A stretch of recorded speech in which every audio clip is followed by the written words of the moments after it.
There's one moment that tells you if a relationship will last.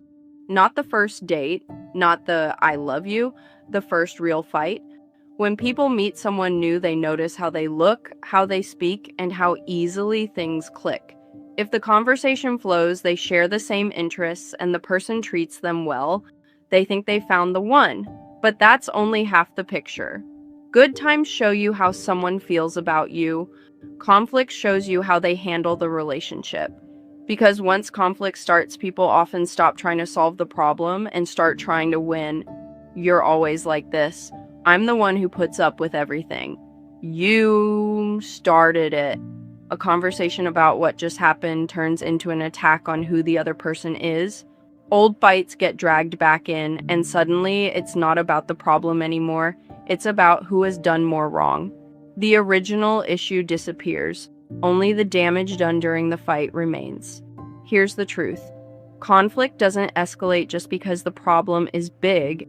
It escalates when you turn your partner into the problem. So how do you actually fight well? 3 things. First, separate the person from the behavior. Don't say, you're selfish. Say, when you interrupted me, I felt dismissed. Talk about what they did, not who they are. Stay with the one issue in front of you.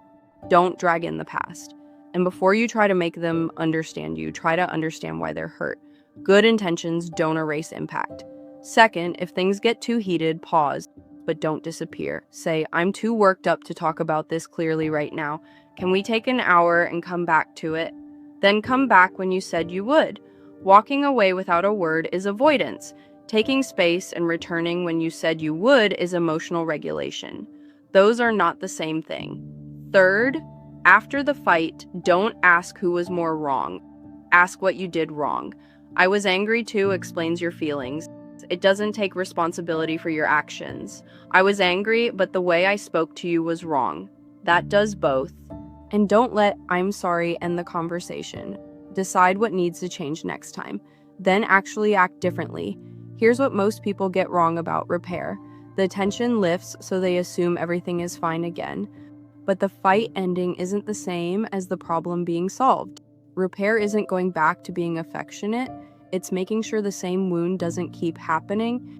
If you keep fighting about the same thing, apologizing with the same words, and repeating the same behavior, you haven't repaired anything. You've only postponed the next fight. Fighting well doesn't mean never getting angry.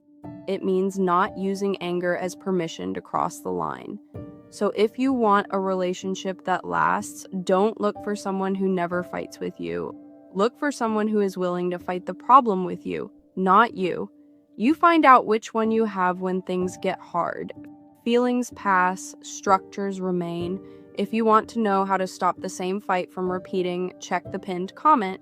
This is Dodo Sung. See you Sunday.